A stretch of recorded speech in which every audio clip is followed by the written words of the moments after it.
afternoon. Welcome to the school committee meeting of Friday, January 25th, 2019.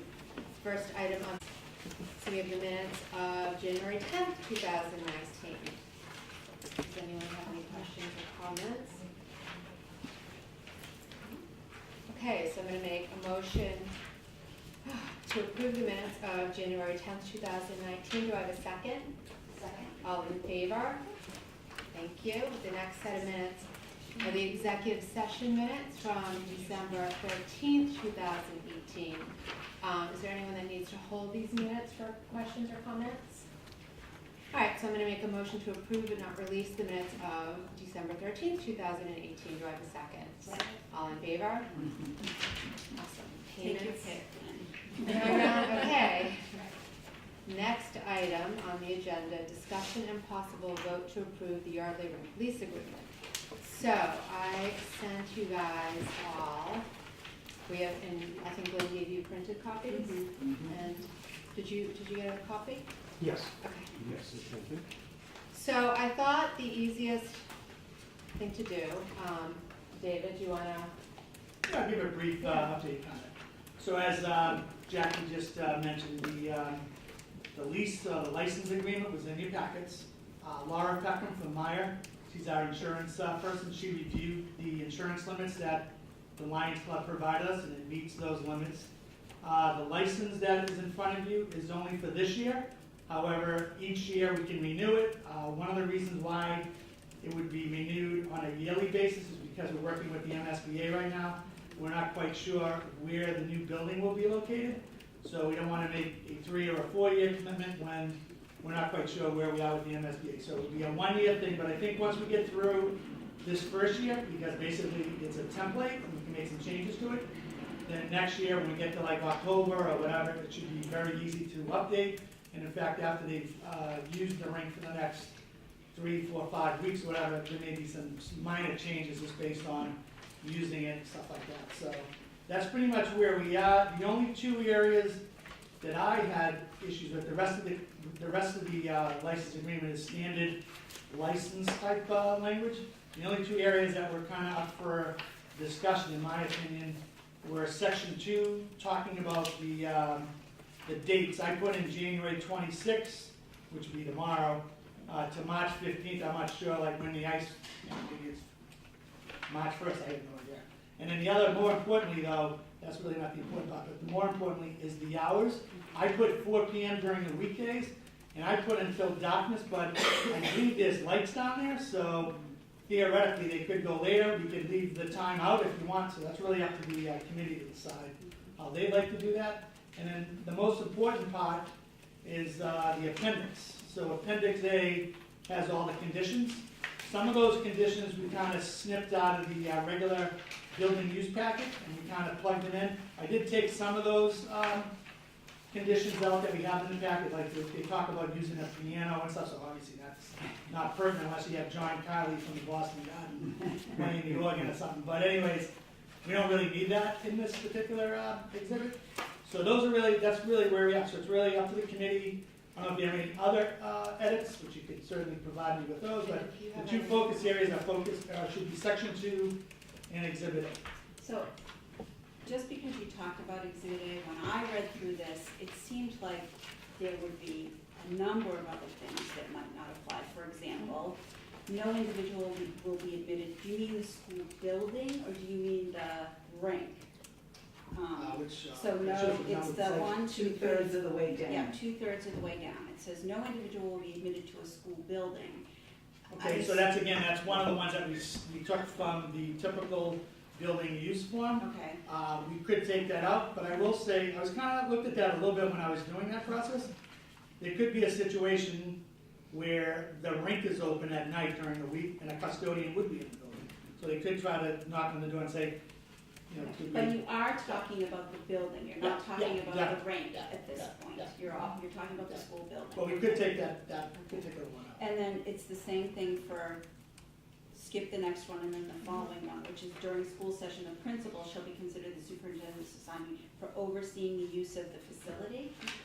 Yeah, so, Of so, the rink? well, no, because we can play around with the language there. but I do think that's important because sometimes you could have, they may want to do an event. They may want to do an event at the rink. However, the school may have an event with parents or that they're doing on the weekend. So if they're going to do anything, like some sort of an event, they should just check in with the principal to make sure that there's enough parking for both events to be going on at the same time. Okay, But I mean, we can take that out, we can, well, no, I think what you just said is reasonable, but I wouldn't have gathered that that's what was meant by that paragraph. Well, I mean, that's kind of what this whole discussion is how do we want to tweak this so that it's more applicable to. Right. Because this is the standard agreement that gets attached to our, when somebody wants to rent the auditorium Yeah, or the fields, I would Yes. imagine, any lease agreement. like I said, I did take some of them out, but I did leave a few of them, so, I mean, you can certainly take them out, you can reword them. So do you want to go by item, or do you want to just skip around, or what? Do you have specific questions? So, I think maybe it would just be help if there's some definition. So, Sure. in other words, when we say the user may not allow attendance at an event to exceed the rated capacity of the facility. By the facility, we mean the space that we happen to be talking about in this lease agreement or license agreement. So for this, for purposes of this, it means the rink. For purposes of another agreement, it would mean the school or the Auditorium. field. Okay. So So we maybe can it's certainly just add that. define what you mean by Because facility. the lease is for rent, so you could This just say, lease. I understand that, I'm saying that if you just change A to the, it would be clear with I to Yep. this. lease. Okay. Do you want a copy of this to look at while you're We- doing this? We have looked at it. They've got enough of And working knowledge to so, follow here's along. here's the Okay. other one, I'm sorry. If the school department determines that a police detail is required for public safety, is that the determination we'll make when they're holding events, or will they make it? Who makes We would that? make a determination, so if they went into the principal and said, we're gonna have this gigantic event over there, that was gonna cause a lot of traffic, then we may perhaps add a traffic detail. Normally, we don't do that, but it's an option. May I know something, to Jackie's earlier point, or Jane's earlier point, the one right below the school department determines police detail. I understand David's point about the building, but I think saying, you were actually referring to the one below, but I think the one above it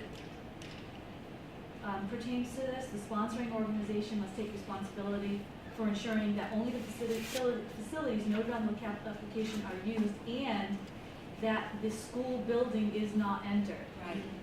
And then the next one, no individual will be admitted to the facility That because was- they're not entering the school That's building. my point. Does Yes. this mean the building I or think the that facility? satisfies both David's concern and your concern if you make the corrections to Yeah. the two of them that way. So the one above it would read, the sponsoring organization must take responsibility for ensuring that only the facilities noted on the application are used and that the school building is not entered. And then the following one would be, no individual will be admitted to the facility before the arrival of an adult supervisor who must be at least 21 years of age. So that means that, just so that we're clear, that if there are kids 12 and 13 there, that there needs to be a 21-year-old at least with them. Is that what we're saying by that? For the one, for what they're sponsoring. Yeah, yeah. Which makes sense. So then just change, and no individual remain at the facility without such. Yes. So 21 years of age, and no individual may remain at the facility. Yep. And then the next one, building should be changed to facility as well. Thank you. Without supervision, presumably managing course and change. Enters the facility. So the next one would be the applicant will be responsible for all attendees involved in the function, i.e. participants, observers, and/or anyone who enters the facility when it is under control of the applicant. If those in charge of the event, okay, so do those three paragraphs make sense to everyone? That makes sense now to me, because Is that, I didn't understand building piece. yeah? Okay. So do we have to make it clear that it is just one school building that it refers to, it's in school, so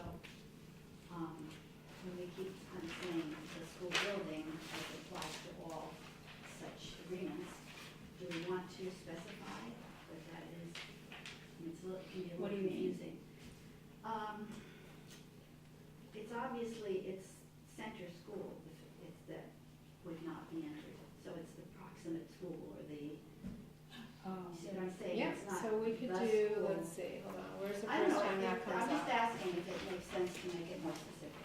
I don't have any particular investments in that, I just Where wonder. does it say that, Caroline? Which one are Okay, you well, looking we at? just, as an example, we just said the application, sponsoring revision must take responsibility ensuring only the facilities noted on the application are used and that the school building is not entered. So we could do It's like school the- building and in parentheses, center school. I'm just saying, it just Okay. makes it, it's a Does little. that make vague. sense? Yeah, Can we do it that way? yeah, just a little more specific. Sure. And again, I think David's point originally that we're trying to make what was standard for example, the auditorium related to Oliver Ames would apply here, and so I Right. think that language helps. Okay.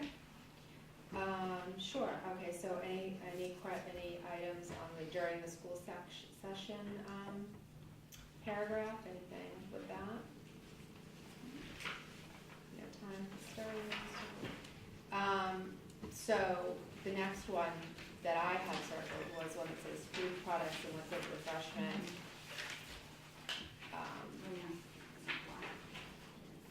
Do you want to just take that out? Yeah, this isn't even in, Yeah. is it okay for them to have, Well, they're gonna have, Right. They're you gonna have guys, snack bar, right, right? have some- right, yeah. okay. So can I make a couple comments Sure. now? Okay, so in that particular one, I think it's their intent, I don't wanna speak for them. I think their intent is to serve, like hot chocolate and those types of things, packaged goods. But if they wanted to start serving like hot dogs, any kind of, cooked food, they have to work with the Board of Health on that. They can't- Okay. They can't just like, because the way it was explained to me is that if something were to ever occur related to food, then it wouldn't go against necessarily the Booster Club, it would actually go against our food service license, so we just Okay. don't wanna have any kind of food issues, but if they basically stick to wrapped goods and hot chocolate, then water and canned goods, they should be all right, but if they start getting into, let's cook hamburgers, hot dogs, chicken, that's a They need whole, to that's a get- Board of they Health. need to talk. Yeah. Do you What want about the to add? sale of that? Can we sell, can they sell it? Is there an issue with selling it? Selling chicken? No, selling anything. I think that's really up to the committee, that's up to the committee as far as I think selling. sandwiches, like anything like that. So I remember, weren't there some earlier conversations about if something was Yeah. sold? there They was can't some- have an admittance fee, but yeah, was there something also with, Yeah, there was, one of the things I think that Sarah was saying, you can't charge people to skate there, but you can, if you wanna have a snack shack, you can certainly do that. Okay. If you wanna do some sort of sponsorship on a bench or something, you can do that. And You can just- charge, just and they can't can charge people. for snacks, is that They what you're can charge saying? for snacks. Okay. okay, so do we wanna have something in there about food, David, what do you think? That should only be wrapped goods, hot chocolate, water, and can charge for, I mean, Yeah. do you have an intention of doing anything Yeah, else? I guess we got, the applicant. We do, and I think that the best thing to do is to defer to Board of Health. Mhm. Then that needs to be in there, that anything else needs to be approved by the Board of Health. Okay, so how about, I mean, we can come up with the language later. Well, except if we wanna do this today. Well, we could, okay, I think it's just pretty simple, it's, so it says any, food products and liquid refreshments must be approved by Board of Health. Right? Yeah. And they actually, I think Kristen Kennedy from the Board of Health, they have some good suggestions on healthy snacks and stuff, so they can work on that. I would leave the last one, those who use the facility You know must that. actively supervise and enforce. yeah, so we'll delete that last sentence. No, keep the last Oh, one. keep the last sentence, I thought you said delete it, okay. Those who use school facilities must actively supervise participants and attendees to enforce this rule. Okay. Okay. So the next one, decorations, posters, et cetera, will not be affixed to any part of the building. Facility. Unless specific approval is authorized by the principal. Next one, no amendment, alteration, or addition shall be made to any of the facilities, systems, components, blah, blah, blah. Any questions or comments about that item? Could we go back to decorations? Sure. So does this conflict in any way with the requirement in our policy that we approve all signs? Because we do approve signs, for example, for No. the stadium. I This, don't- I'm sorry, go ahead. I'm I'm I just don't- making sure it doesn't Yeah, I conflict don't with think our so, policy. like, when they, because I'm assuming if they're doing a poster, it's gonna be, Do come, I want to approve those things? No, No, no. I'm just saying, I want to make sure but it it's doesn't the, it's, conflict. I'm just trying to think of an It's not analogy. a permanent. Right, Yeah. it's a, come get some hot chocolate today, because there's an event, it'd be like a car wash poster. So Or if you like put, a if it flyer just says in put school. temporary decorations, posters, et cetera, something like that, Sure. I'm just saying it, you know, Okay. if you put a permanent sign up, I think our policy requires us to. Okay, so we'll add temporary. Okay, so the next paragraph, no amendment, alteration, or addition. Does anyone have any questions or comments about that one? My only comment is, should it go to the principal or to David, because this isn't really, I mean, Sure. Anne wouldn't really have, Okay. it's, So you could say superintendent or designee. yeah, Made to the does that make sense? Yeah. I mean, Superintendent, I'm not thinking Or Anne wants to get that request. designee. I'm not. All right, so that's easy. The next item, school equipment, and this doesn't, And this is more, that one it pertains more to like the auditorium, because there's sound equipment, so I almost feel like that one could probably get deleted. Yeah. Well, there is electrical and lighting there, isn't there? Well, that was the one before it. Oh, you're on the next one? Okay, because I was gonna say, if the one that I'm still on, same thing about the principal's office. Anne wouldn't actually authorize any electrical changes or anything. Yeah, Right, so that's superintendent or designee. that's, okay, I So- think it was the next one that Okay, David was got it. talking about. yeah, So you starting with wanna school leave the next one, or equipment. you wanna delete that, or alter it? I think take that. We don't have any school equipment there, do we, David? No, Okay. so I think that could be deleted. And the next one, Mm. we don't have, Yeah, there's a, so I believe inside the building, there's an automated, They won't have access to They it. won't have they access won't to have it. access to it, so take this out, you can take that out. okay?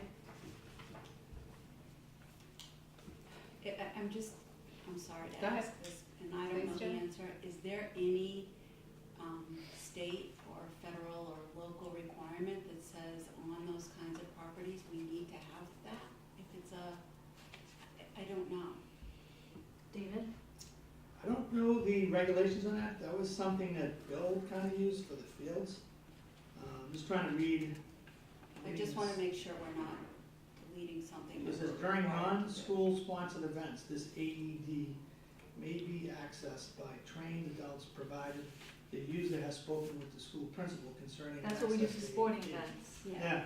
Inform- That we're a trainer So has the access. We don't have them in any of the other fields, And they're, Yes, we do. Yes, we do. out on the fields? It's accessible by the trainer or, yes, it is. Yep, for all Is sports. it housed there though, or is it brought out with them? Mm-hmm. Both, is, yep. The last sentence says the school will not provide a trained AED provider for any non-school sponsored event. So maybe it's, I don't know. I mean, I can look into that one, or whatever the committee. I think it would be up to the user, if they want to have a trained person and have a device there, I think, I mean, there are devices everywhere now. Yeah, I mean, right. and individual companies make decisions about those things. I mean, it's not, we're not gonna be indirectly responsible for the use of a device that the user, as long as they have a trained. Okay. I don't Yeah, know. I would say, because this isn't a school-sponsored event, Right. I would say I wouldn't equate it to an athletic event or band. I would equate it to Comrec using the softball field. We don't make one available in that instance. okay. Thank you. All right, the next paragraph?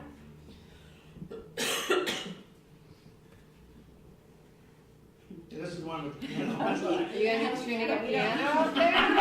We didn't think of that. I think it would be cool. I mean, have a combination of They were on a roll, we deleted 3.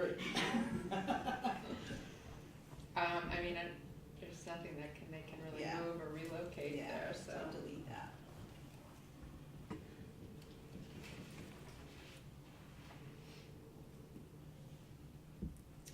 Next one, all materials. I would, I mean, I delete Delete that. Yeah.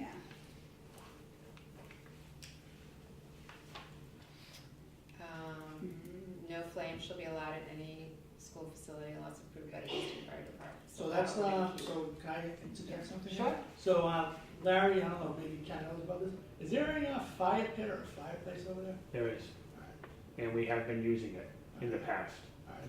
and we would want to continue using it So during cold days.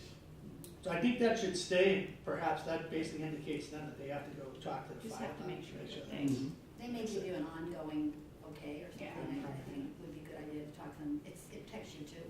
Okay, Okay. okay.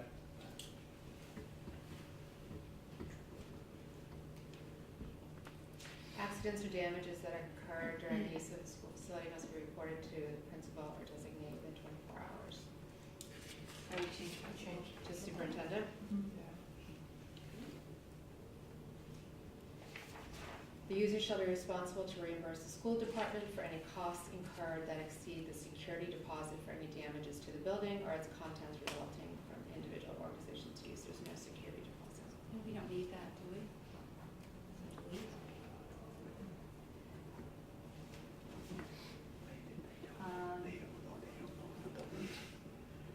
You could just get rid of that exceed the security deposit. User should be responsible to reimburse the school department for any costs incurred that exceed Damages to the facility, correct? damages to the building or its contents To the resulting facility. from the individual Costs incurred. facility.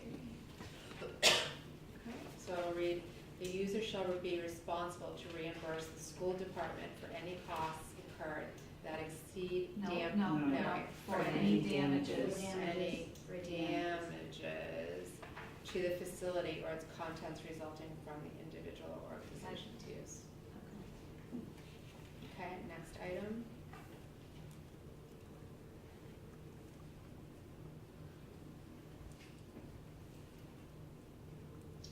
I think, this one could probably be deleted, because I think that's captured in the body of the license on number 2. At the time. Yeah. Does everyone agree with that? Yes? Well, The last that sentence. part is right. That last Shall sentence not would be be- responsible for Yeah. equipment or Could you- supplies that remain on the property. Combine that with the bullet above that says the user shall be responsible to reimburse the school department for any damages to the facility or its contents resulting from the individual or organization's use, and the Easton Public Schools shall not be responsible for equipment and or supplies that remain on the property after the use of the facilities has terminated. Yeah? Does that work? Yeah. Okay.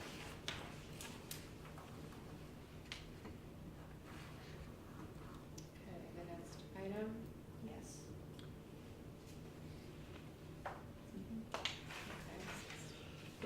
Okay. And the last item.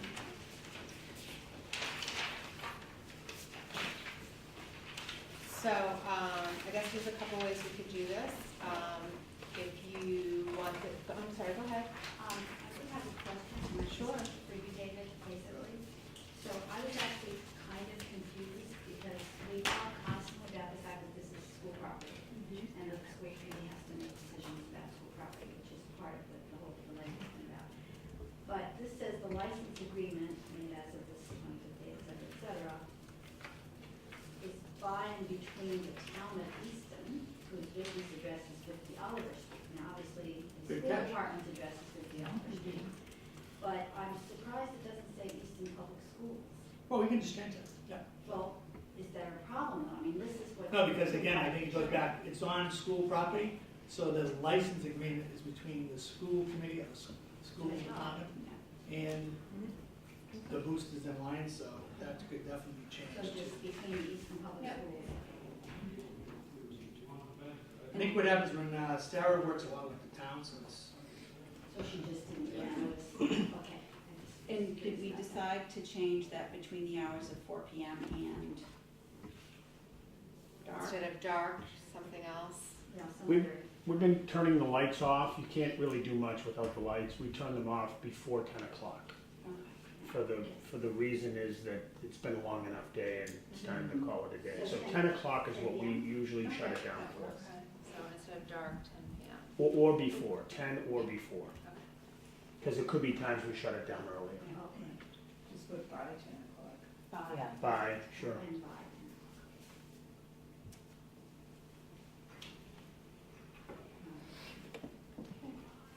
And any other questions or comments about the license agreement part of it? The first part of it? I do have questions in general. To David, one of the things that we talked about was the concern of any cost incurred to the school department on a regular basis. So what I'm not seeing in here, and maybe I'm just missing it, is we had asked about who's responsible for the cost for filling and draining. And then my other question around that is, this agreement is from the 26th, January 26th to March 15th, or any given year, there'll be a set of dates.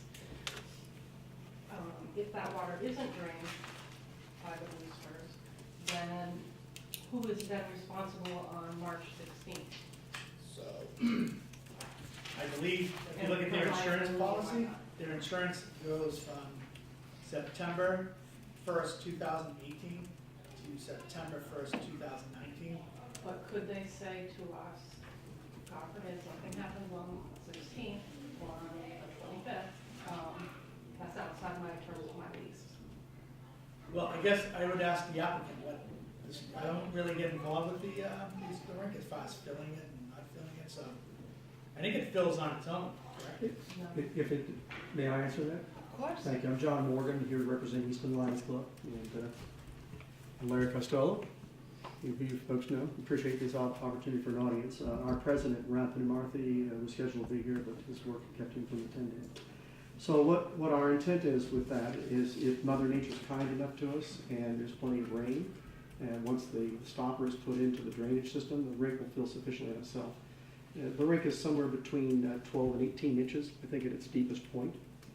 So usually there's enough rain. If there isn't, then over the past years, the Lions have paid for the water to fill the rink.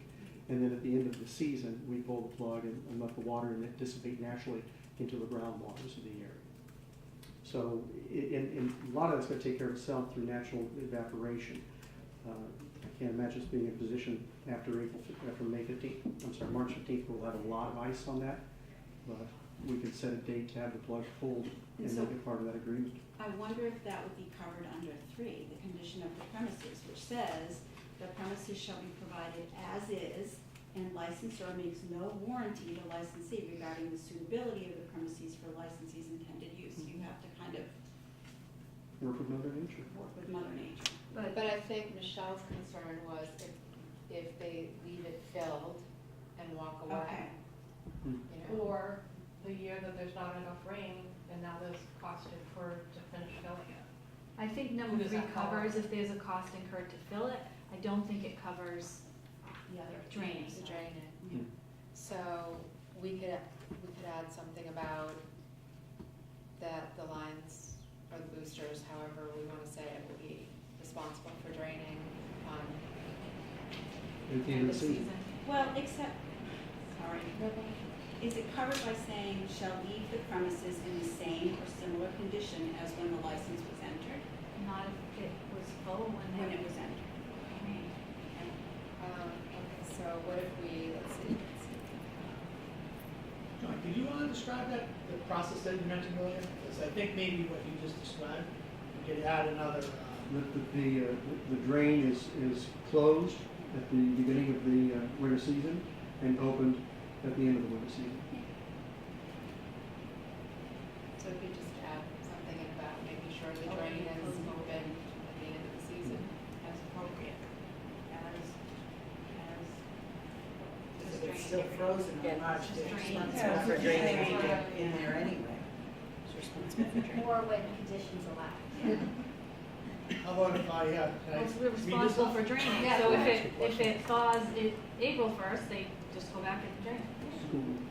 So do you want to put a hot, fast date? No, no. As conditions allow, you can't, I mean, we don't know what's. So I think it just says Lions and boosters will drain the rink at the end of the season. Yeah, period. Licensee. Licensee, right.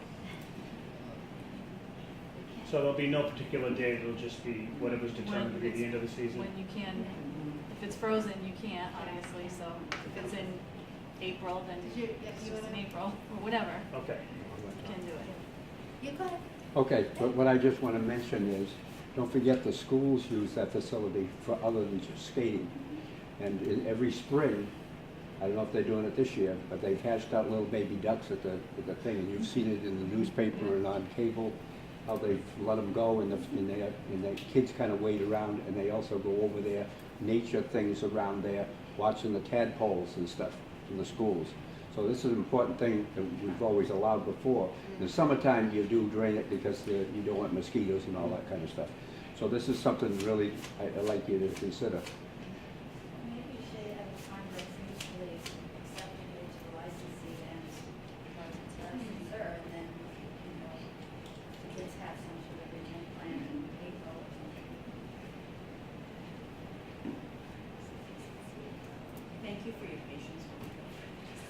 It's important that this committee come to an agreement on what they Yeah. feel comfortable with the language before we respond. So then I'm just a little clear then on my second question. So outside of the terms of their lease, even though they have a year-long insurance, if our kids are using it in April or whatever, does that then divert to our? No, when there's a mutually agreed upon date that they'll empty it. No, I'm not talking about drinking, I'm talking about liability. When their license agreement is over in Yes. March. Right. If there was damage after Right, that. and it falls under the town. That's what I'm asking. Yep. Okay. And the signs, there are signs there already.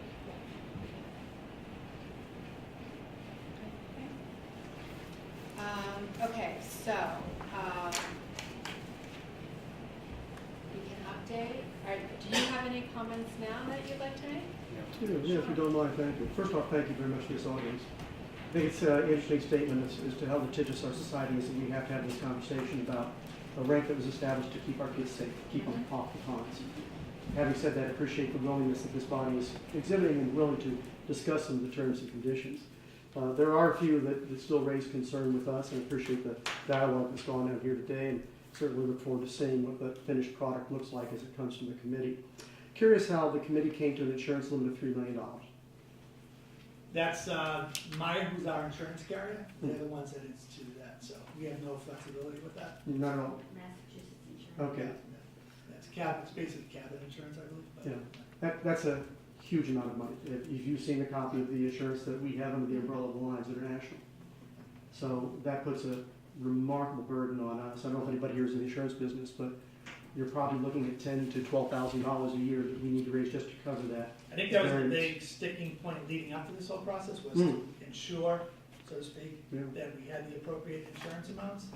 So once you got the insurance to us, we brought it to our insurer, Mm. they approved it, and that's what kind of kicked this. Okay, so what does this town have on other properties like Lake Street Pool?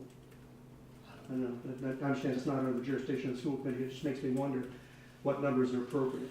Because that number in and of itself is probably a deal breaker for us. So now that changes the conversation a bit.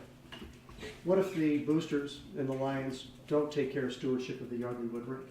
What happens? We've seen over the past few weeks where it's been officially closed, people still skating on it. That leads our town to a couple of decisions. One, plow it under, taxpayer expense. Two, have it policed and chase everybody off of it. Of course, if you chase them off, where are they gonna go? They're gonna go to the ponds. I don't think anybody in this room wants that. I'm sure our safety officer and our fire chief don't want that. So I'm hoping we can find some common ground here that will help us come to a solution that will give our townspeople the opportunity to continue having a safe place to skate, and one that really helps bring some value to living in the town of Easton. So I need to know if there's any flexibility on that $3 million number.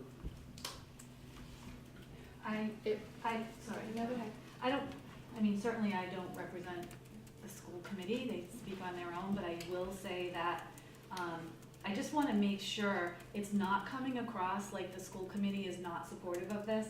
All of the reasons you give are ones that we've already discussed and feel very strongly about. These are our kids, Right. we want them to have a space. So I just wanna make that really clear, that the school committee is not trying to take away an opportunity for children.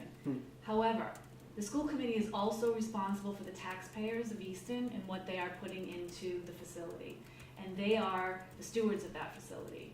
According to our own insurance carrier, they have told us we cannot have it for less than $3 million. And while the town is liable for, we've discussed all of this already at length, and we are well aware that if there is not a coordinated activity there, that it's possible kids might go there. That's why the signs were put up. That's what our insurance carrier and our lawyers have told us to do. That is what they're saying is in the best interest of the town. It doesn't mean someone can't sue. Anybody can sue anybody for anything. However, they are telling us that if we don't do the $3 million, we are liable. So they have a decision, again, I'm not trying to speak for you, but they have a decision where they're doing what our insurance and lawyers are telling them to do that covers them, or not doing what the lawyers tell them to do. None of the considerations of the children losing this facility matter to them in that porridge, unfortunately. We are gravely concerned about this, but their hands are tied in that, which is why they're not opening it for our children. If we could use it in a way for our own children, we would have already done that, but we can't afford the liability on it, which is why we've been working really, I mean, we probably should have had this conversation before we went over the conditions, because we really have been working extremely hard to make this work because this is so important to all of us. I understand your point, but in terms of the law and insurance, what we're doing now actually covers the district and the town more than reducing the amount of insurance for an organized group to be. I believe that's what your question was, so I think that answers your question. The position the Lions have to take is that $1 million is what we can offer. And we would hope that, hard to imagine a condition that would exist that would cause verifiable risk and an obligation to exceed that $1 million, but so be it. We understand, again, this is a litigious society, but we can't come up with any more than $1 million. So you're saying that you were not aware that this was a $3 million? I was aware of it as of last night when I read your document. So we didn't ourselves know either till last night. Yeah. So I know that document well. I was No one in the Lions Club knew that this was the insurance? the $3 million. So this is the insurance policy that we got from the Lions? Yes, it is. So this was sent to Meyer, this is what they approved, this insurance policy. Yes, but in the document that you're presenting, it says $3 million. It's $3 million. It's the aggregate, I think. It's the aggregate. You have the aggregate, you actually have excess. You have 10 million on Yeah, it. you're at 10 million. Yes, So 1 you're- million per you got resident, one. aggregate of 2. Okay, so Right. that we need some language spelling out more specifically in the body to say what that So this $3 million is. So Maya has approved. Okay, I thought that they had not approved that and asked for more. No. They approved what you sent us. That's a pretty important clarification, thank you. Yeah. Yeah, so you meet the $1 million insurance, but then the aggregate, you actually have more, you have 10 million. They're asking on page. But that's a general 2, liability, workman's They comp. just need a $3 everything million, else. yeah. Okay. Yeah. Yeah, it says general aggregate liability. All right. That changes the I'm sorry, so discussion. now, It does. where are you getting the $3 million number? The Page 3 million seven. number is in It's in our our contract. contract, paragraph 7. Okay. Right here. Okay. So is there room for discussion on things like, I assume that the AED has been struck. I wasn't sure as I followed that I'm conversation. sorry, the what? The requirement for the defibrillator, I assume that's been struck. Yes. All right. A couple of other areas, and I know there's been discussion on it here. Under the conditions of use, I had a little heartburn over the fact that the school committee may decide when police detail is needed and we need paperwork. Isn't that something to be opened up to discussion as events come up? I can't imagine an event that would come there that would require police detail, but you never know. There may be a concert or something of that nature that would require that discussion. So I think what are you asking for it to be a collaborative agreement that Yes. a police detail is needed? In other words, A conversation to be had before an event. We can certainly notify, in this situation, the superintendent of the intended event, and then have a discussion which would probably involve the safety officer. to say, is a police detail needed here or not? Sure, well, we don't just indiscriminately require police detail, we do it at the advice of the police department. Okay. The problem is the language indicates that we would be responsible for that expense. So my concern is that's Right, having we liability for don't, an we expense that we don't can't pay have any for discussion that on. when someone uses our property and Yep. there is a police detail required, we don't incur the expense. I understand why, yeah. Okay. I just didn't want to have the language saying, school committee can decide when it happens and boosters and lions get the bill. We'd like to be part of that conversation. And the police department, we have to. Well, Yeah, we would- they're gonna have final say. Right, Okay, good. of course, right. All right. Another good clarification, thank you. And then the other point of concern is a person of the age of 21.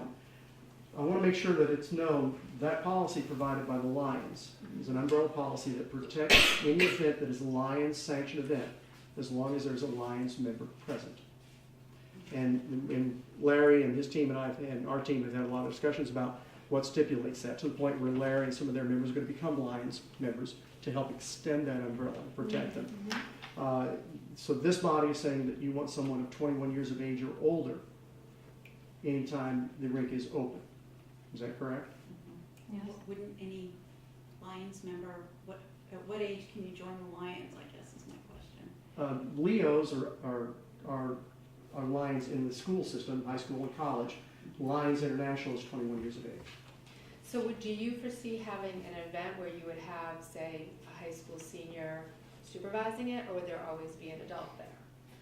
My concern is when the Lions and the OA hockey boosters are stepping up to be responsible for the site, there could be an instance where the sign says open and there isn't someone over 21 there. That's a concern I have, because it's saying someone has to be there for the entire time that light is on open. We have the right to put it closed, and then of course the signs dictate you're at your own risk, and that takes care of that. But can I envision a time where the sign could say open and there might not be someone over 21 from the Lions? It's possible that could happen, and that's a concern for everybody here, I think.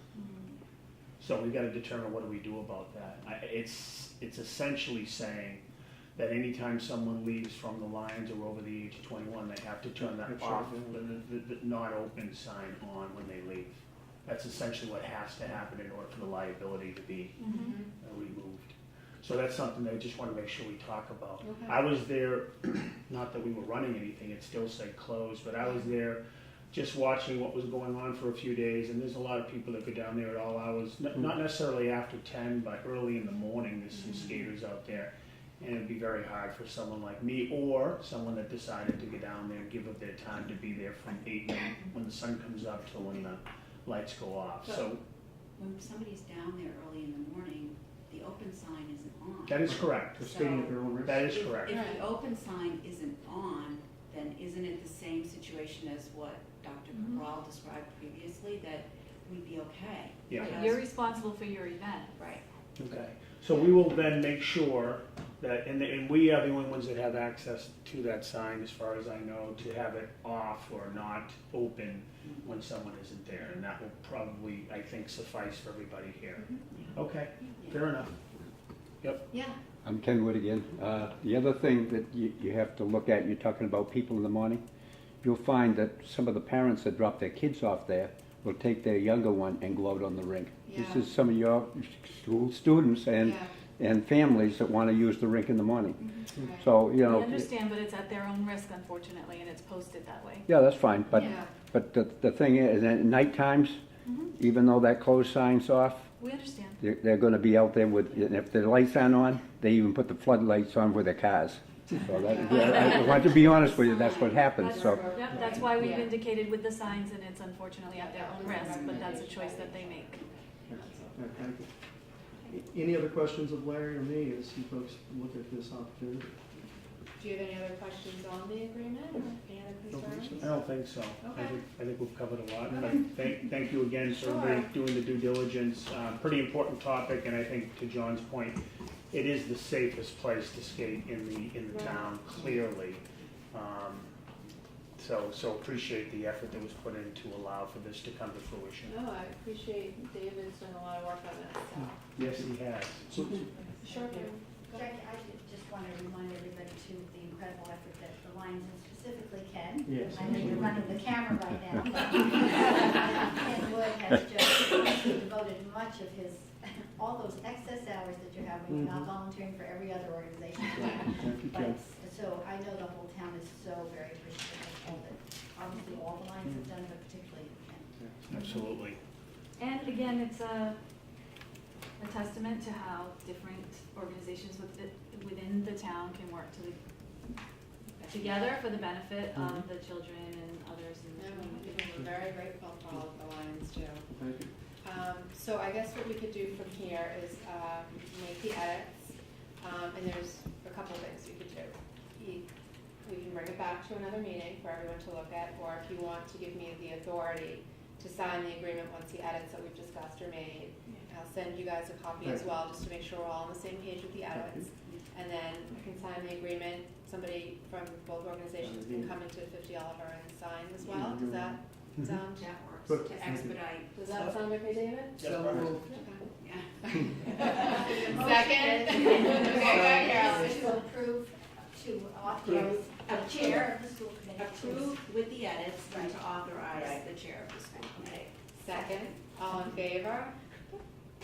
Thank you so Thank you much so for much. coming in. Appreciate your time. Thank Thank you very much. Well, everybody should stay.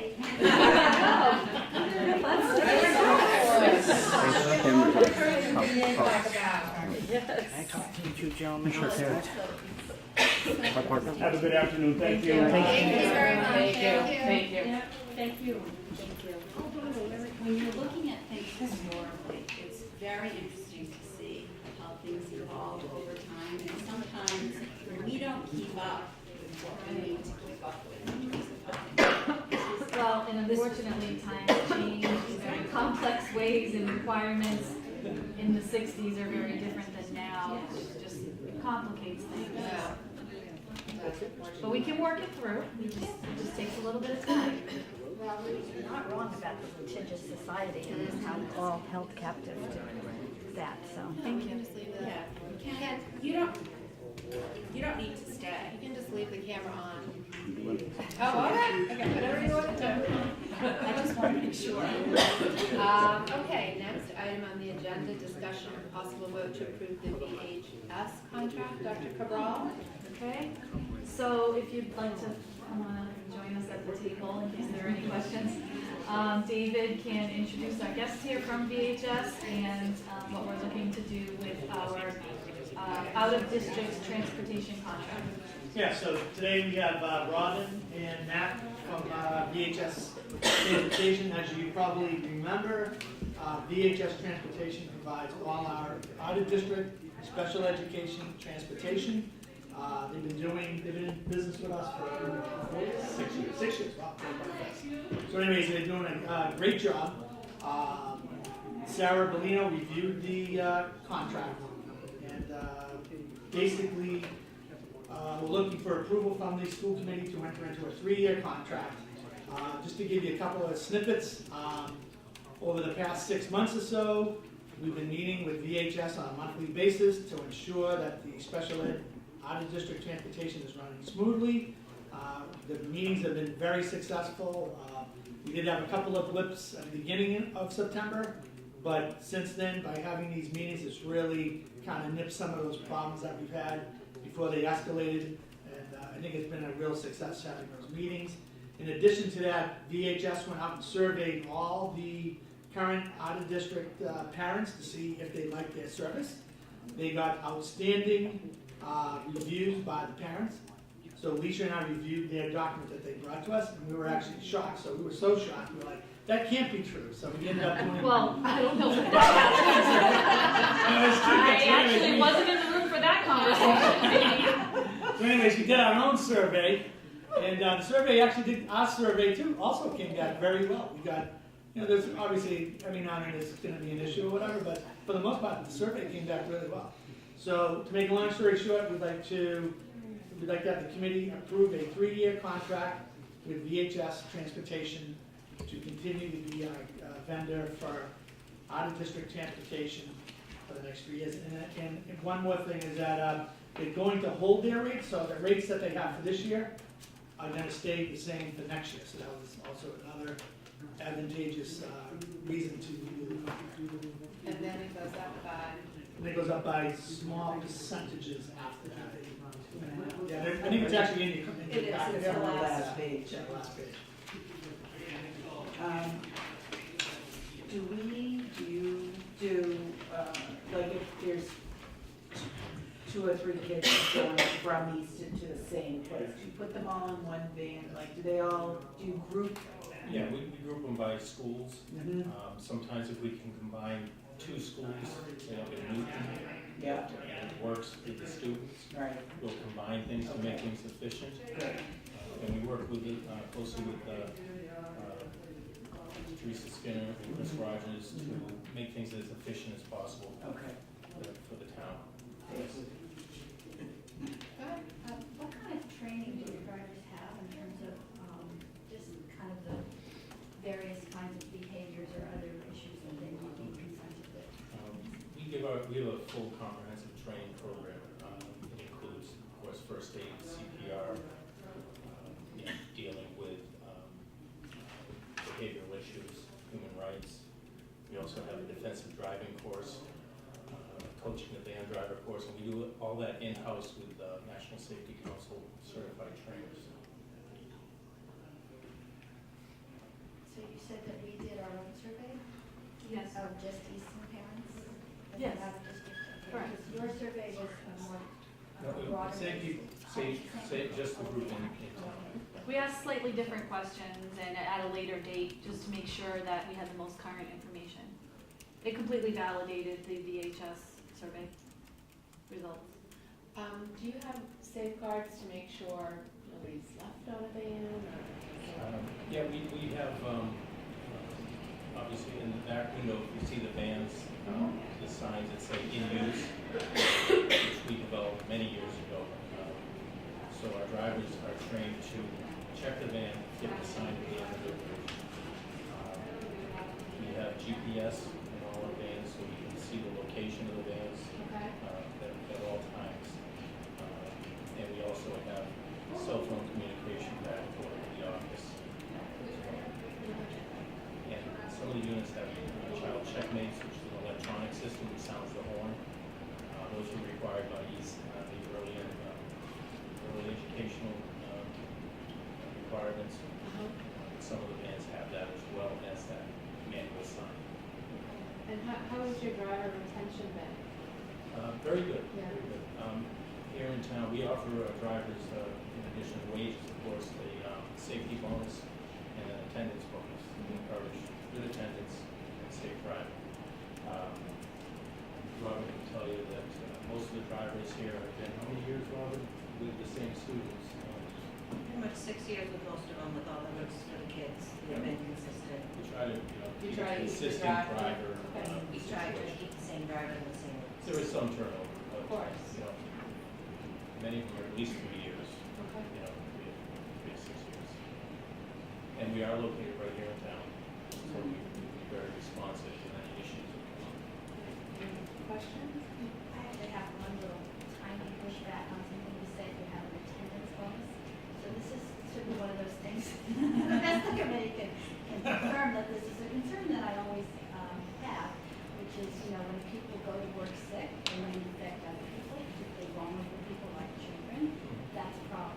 So I hope that you do encourage your drivers, despite this attendance bonus, not to work when you're ill, because the Of last course. thing we want is. Of course, we would never have them do that. We actually break it into 2 parts, so even if they are out, they can still qualify for the safety bonus as well. So that Give them doesn't- that added incentives. We actually, it used to be both, and we split it up to get just that, because That's it is much more fair. difficult to be 100% attendance.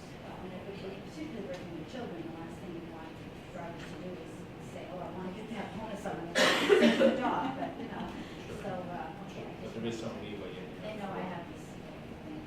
That's a good point. I have one very little minor question, which is, under requirements, when it becomes necessary to alter the pickup times, the parents will be notified at least 24 hours in advance.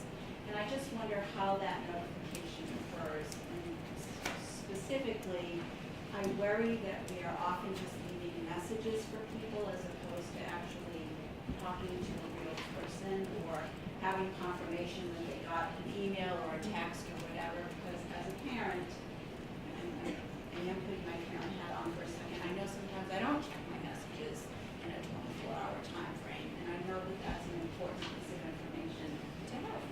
So, do you do it? Do you leave them the message and then get somehow confirmation that they got it? Well, I think Robin can answer that question best, because she has a great rapport with not only the administrative staff here at Easton Public Schools, but also with the parents that's developed over the last 6 years. So, Robin? Typically when there's any changes, different driver, different monitor, in addition, anything like that to the group, I'm the one who takes care of all the notifications to make sure that everybody is aware of the situation. If I do leave a message, I always ask for a call back to confirm. If I don't get a confirmation, I have it where I know that I have to recall. I try to give at least like a 2 to 3 day ahead of notification just for that factor, so it's not the day before and we show up at a different time and the parent doesn't have the student ready. So I do try to give it a little bit of leeway instead of the regular 24 hours.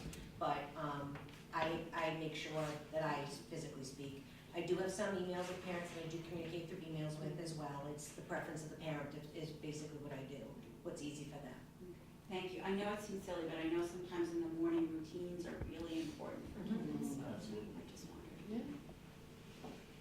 Any other questions? Okay, I'll make a motion to approve the VHS Transportation Company contract. Second.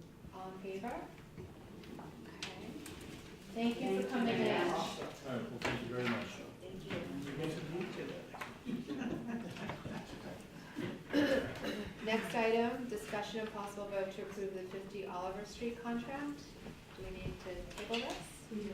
Okay, I'm gonna I make a need more motion. information, and when I get that, I'll bring it to you. Right, so I'm gonna make a motion to table item 5. Do I have a second? All in favor? All right, everybody. See you later. Thanks, Dave. Glad everything worked out, that's great. Yeah, I'm sure I'll be talking to you again. Addition for the Number 6, discussion and possible vote to appoint a member of the school committee to the superintendent's advisory committee. And I'm sorry, the second part of this is not part of the title of the committee. So it's the superintendent's advisory committee. Dr. Cabral, you want to tell us a little bit about the committee? Sure. So part of my communication and outreach efforts involves a superintendent advisory committee. As you know, I have tried to branch out in many different ways over the last year and a half, including online virtual meetings, coffee hours in the morning, meetings in the afternoon, meetings with students monthly at Oliver Ames at lunch drop-ins. That's going to be starting at EMS. There's just been a scheduling issue, so we're just working on the scheduling of that, and many other efforts.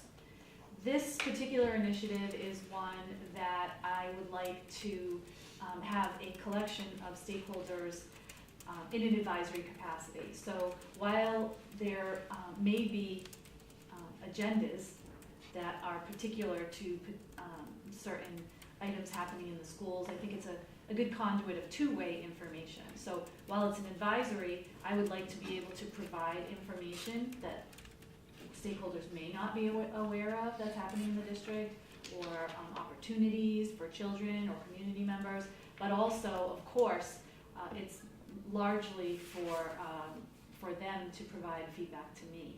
So anything that we present, I'm going to look for feedback, questions, concerns, another set of eyes.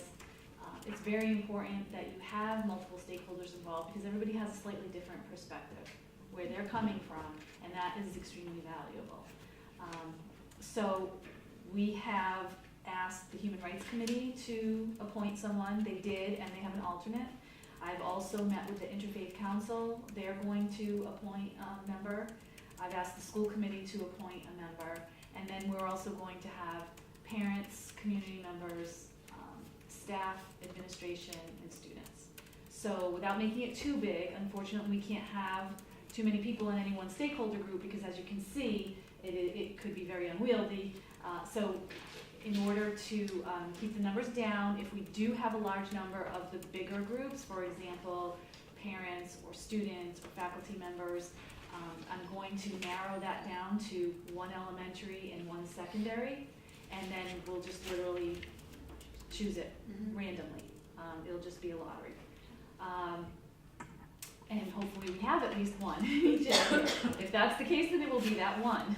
So I did just recently talk to our person who's working on our public relations stories, and he's going to be doing a release on this so that people can see the opportunities and contact Lynn Souza here in the district if they are interested. And then we will put that together. We'll organize a first meeting.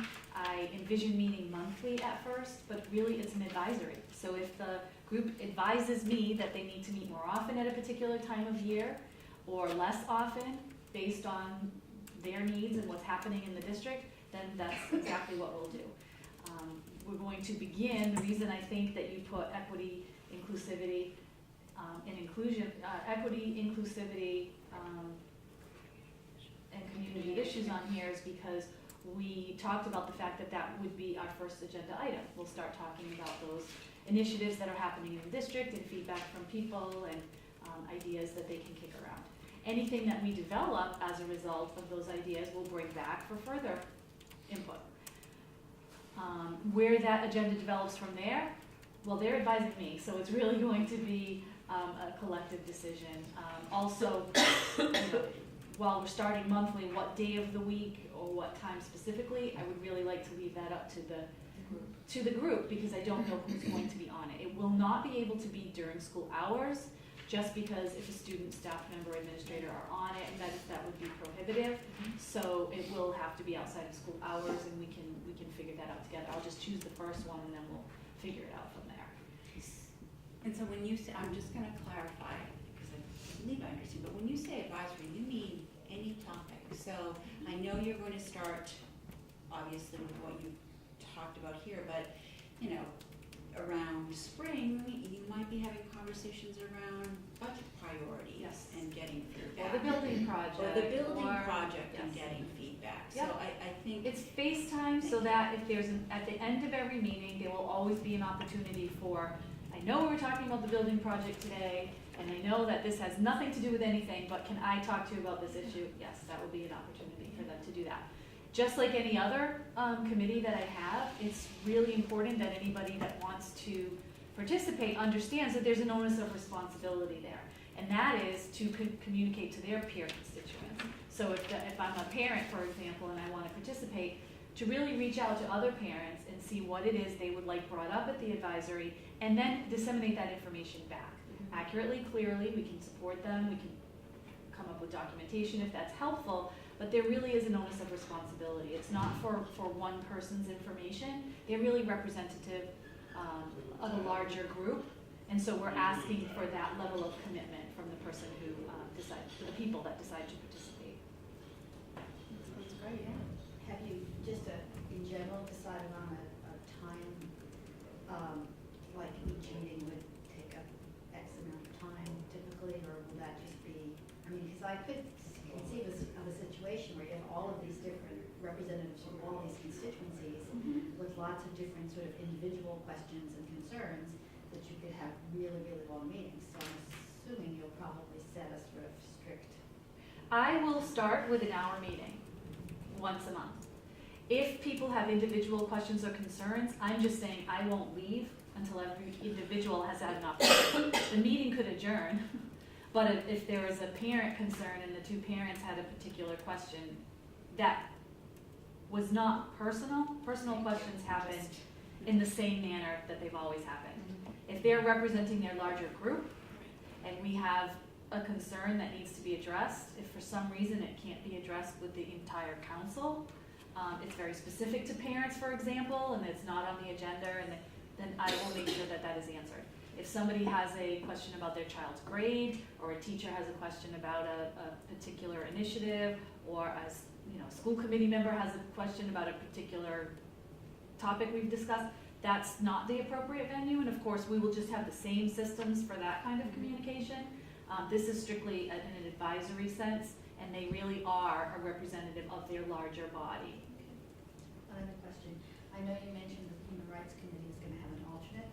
This is a superintendent's committee, so it's not a school committee subcommittee, so there are Right. no posting requirements, no Correct. writing law requirements. So I'm actually gonna suggest that you may wanna have an alternate if more than one person is interested for school committee as well, just to make sure that school committee is, at least that the likelihood is increased that there will always be a school committee member there. That's entirely up to the committee. The different committees are doing it a little bit differently. For example, they wanted to have an alternate because they're not sure that their first person can be there all the time. The Interfaith Council actually is talking about doing it more on a rotating basis, so each person participates. So that's entirely up to the committee. So I actually don't want to suggest to you how you do it. It's entirely up to you. I like that I rotation. like that. That's very, yeah, that is, because you get a lot of more different perspectives that way. Well, in that way, and so And I obviously know why, you know, because of how this all started, and I understand why we've invited a representative from the Human Rights Committee. I think that makes perfect sense. Are there, and besides the Interfaith Council, I just wonder, are there any other groups in town? I left a spot for community so that as we get sort of, not applications, but interest from different groups, there may be something that we aren't thinking of, and it gives me an opportunity to have a community member representative. They're not a parent, they're not a student, they're not a, you know, they could just be a resident, or they could be someone that has a vested interest, again, with a stakeholder group that they're representing. It wouldn't just be one individual who's there to express their individual concerns, because we have a conduit for that. You can contact me anytime. This is really somebody that is representing a subgroup and would like a voice at the table. And I'm gonna ask one follow-up to that, which is, because it does sound like there's some flexibility here, so could you ever imagine that, and,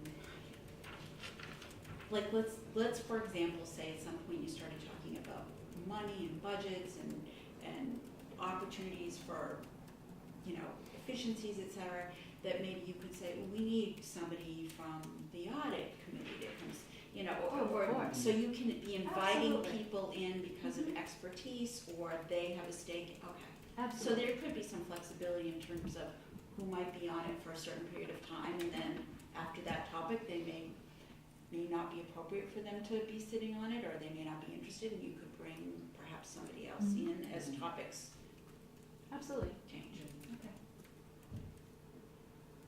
Interesting. Yeah. That sounds good. So So you're how adding- would we like to do it? I like that rotation. I like the rotation idea too. Yeah. Yeah. I love it. Okay, so, Love it. yeah, no, I think that's interesting, because, you know. Well, and I'd like it, I'm thinking in terms of selfishly, like, if there are people from, I'm sure there's gonna be people I've never met on it, and so it's a good opportunity for us as school committee members to perhaps meet people that we've never met before, which is never a bad thing. Okay, so I guess, do we want to have a set time for rotating? Do we want to just kind of see how it goes, or, I I mean, mean, like two like, meetings, I mean, Yeah, we can always re-examine our, Yeah. what we're on now, but like maybe 2 meetings per month, like that, what do you think? That way if a topic is, Right. okay, so, You need to just determine who will be first. yeah, okay, so, all right, who would like to be first? I'll be first. All right, motion to make Nancy first, Okay. second, all all in favor?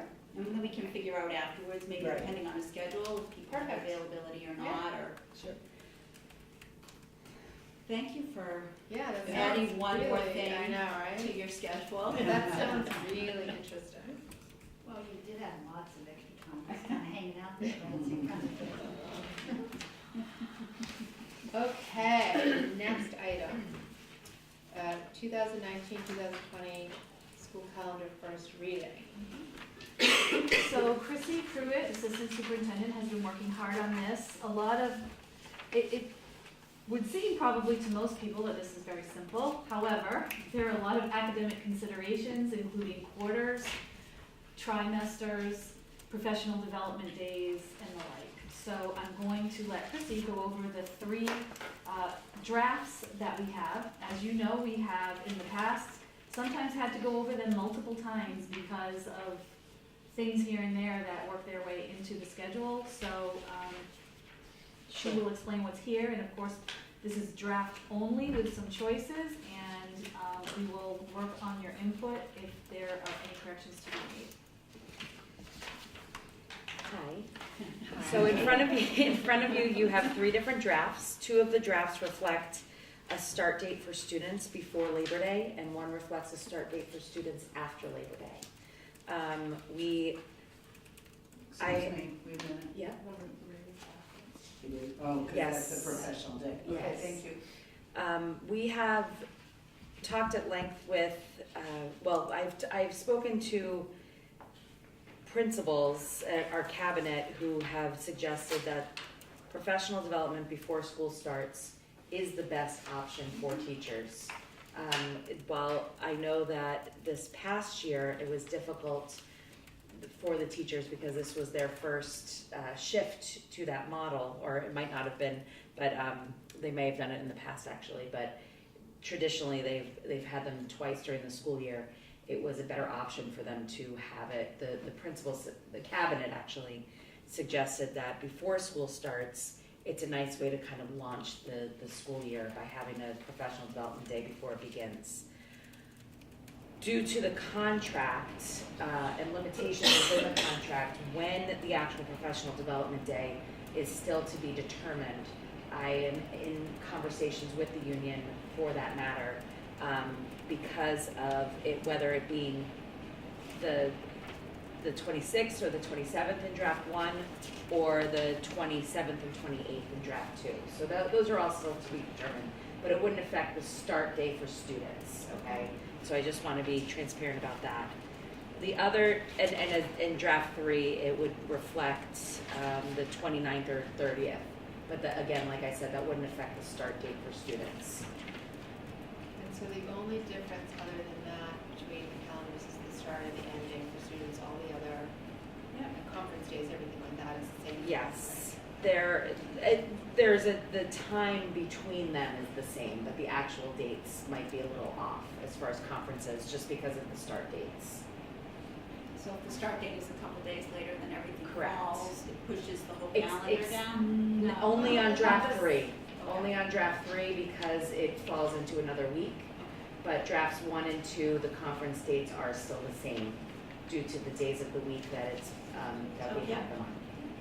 I'm a little confused about what is the problem with the first or the second choice in terms of, I know you said you had a discussion with the union, and I was under the impression that had to do with which day was the first day for the teachers and which day was the professional development.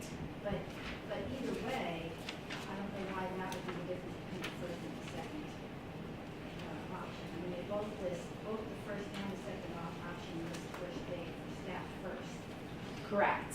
But what I'm saying is, as you look at this, the first day for staff and the professional development day, the kind of purplish and the bluish, they might change. They might just swap. Correct. They Right, might swap. That's not the difference between 1 and 2. Correct. Okay, that would. What I'm saying is, regardless of that, the start date for students is the same on the calendar, regardless of those days swap. The other notation just to note is that traditionally there has been 2 half-days in May, one for the PK to 8 and one for 9 through 12, and we have, at the committee's discussion last year, we have combined them to one date. So it will be one date for everyone. And then the other topic to consider is December 23rd, which we have listed currently as an early release PK to 12 on all 3 calendars. So the problem with that we'd like to bring to your attention is that financially, when we have an extended vacation period, we can actually save a great deal of money in energy costs and in custodial costs. If we are able to, for example, you see on February vacation, if we're able to, on February 14th, bring everything down, shut off the lights, the computers, turn the heat down, have no water consumption, and so forth, until the 23rd of February, that extends that period. If we have the half day on December 23rd, we will not be able to do that until the evening of the 23rd as opposed to the evening of the 20th. Financially, that does make a difference for us. We are also very concerned about the absentee rates for both faculty and students if that's a half day. So we traditionally do not have the 23rd as a day off for staff and students, but it is something that we are recommending you consider in this case in making the 20th the contractually binding half day for students and staff. So making the 20th a half day and then the 23rd is off. Correct. So it's Gonna just move the your winter last day So vacation. it's gonna move your last Right. day over one more. Correct. And it just makes the winter vacation a day longer. Correct. Seems, I mean, especially just coming to school. For a half day I on like that, Monday. yeah. I know, that's sensitive. Yeah, that's very sensible to me. It's very sensible. Science Olympiad or whatever that thing is on a half day, is that gonna be on the 15th? No, it can't be. March 20th. March 20th. March 20th. Okay. And my other question, so the high school, November 14th, I believe that's their half-day for conferences in the afternoon and evening. And then all the other schools are December 5th and 6th. Yes. So, what's the chance, and I know the high school is in quarters and everybody else is in trimesters, but what's the chance of November 14th either going to December 5th and 6th, or December 5th and 6th going to November 14th and 15th? Like, rather than just having the half day on the 14th for the high school kids, Right. and doing that transportation run, and then doing everybody on the 5th and 6th, I don't know. No, you're exactly right about the quarters and trimesters. We've had that conversation, and it's very important to the teachers that the conferences are a lot closer to when we're kids. All right. That's a great idea though, just from a sort of practical. Yes, absolutely. Yeah.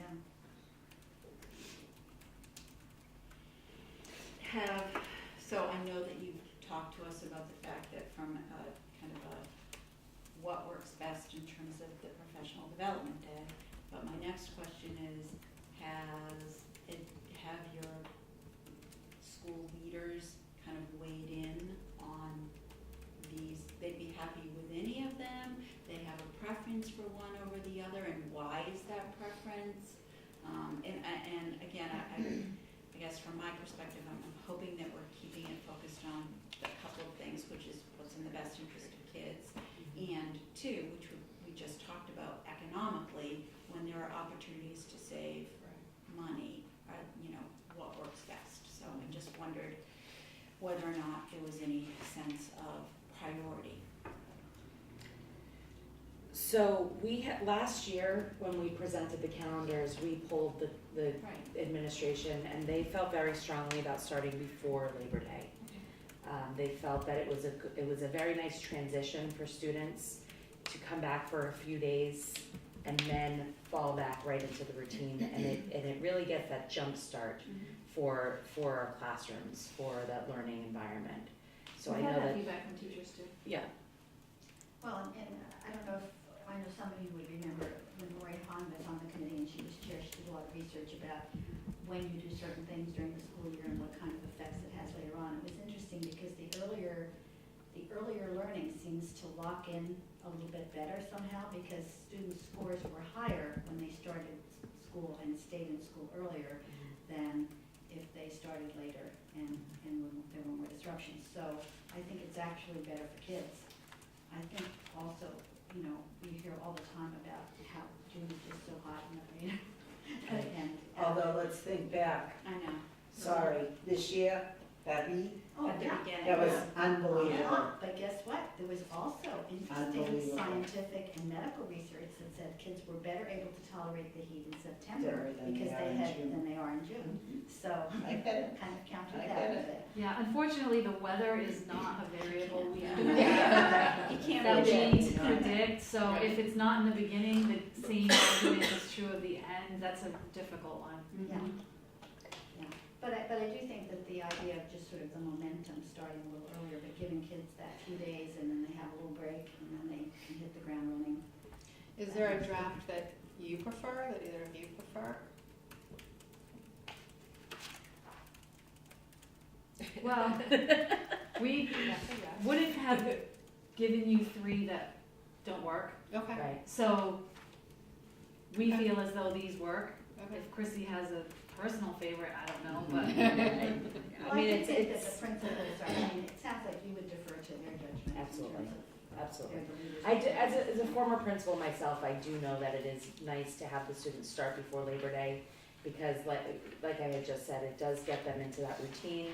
They get that taste, that welcome back, that they now know what to expect, so when after Labor Day happens, the learning can really begin quickly. So the only difference between 1 and 2 is at first, the 26th, 27th. Yes, yes. Everything else is the same. Yes. The other thing just to note about Professional Development Day is it is not a significant election year. So it is not necessary to have the Professional Development Day on Election Day, which would be November 5th this year. So right now, 1 or 2 are my either or, I think. I think we want to eliminate the after Labor Day start. Although, again, I think it's kind of like, in some ways, it's like the weather. Part of me wants to say, let's pick 1, because if you have, what's the likelihood we're gonna have 5 snow days? I'm thinking of which ones are gonna bring you back. If you have all 5, which one's gonna push you into like a month? I don't want, it's never fun when you get pushed into a Monday and your last day of school is on a Monday. But the difference between 1 and 2 Right. is just from Right. Tuesday to But Wednesday. it will let's change also- if we but now- change the 23rd. Right. Now it's Right. going over to To Thursday. So now Thursday you're and looking at Wednesday. Wednesday and Thursday. 10th, 17th, Exactly, 20th, 11th, 18th, right? Mhm. Well, yeah, I see, like, you Yeah. have 3, the 19th, you could easily get, or that you could get pushed off to. No, I'm looking at No, 1 I and know 2. you If were- no, I you're looking agree at with 1 you and about- 2, No, I agree with you about 3 not being good yeah, options. so That reason. eliminating Yeah. 3. No, I'm just agreeing. Right, okay, sorry. I don't know, I mean, Yeah, I agree, yeah. I defer to how the principals feel. Between 1 and 2, I would prefer 2, but I don't have strong, like I must have 2. Is, Chrissy, on the, you said you were talking to the union about their professional development. So I get, you know, you want to get professional development in, not disrupt the students' schedules and stuff. And I actually like the fact that you have it October 11th, making that like an extended long weekend. I'm almost, I would like to suggest that like on draft 3, that August 30th, maybe go to, I don't know if you want to put it off till November or find a place in September to do it without too much disruption. Only because I am a huge, especially where Labor Day is September 2nd, and it, like right now, if we do the December 23rd, you're moving it over, so now the last day would be June 15th.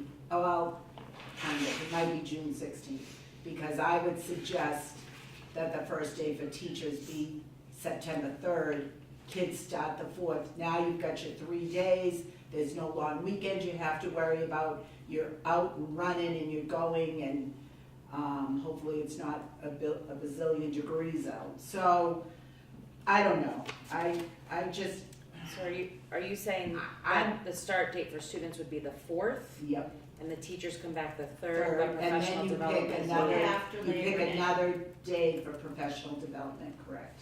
within so not August 30th, it would No. be within.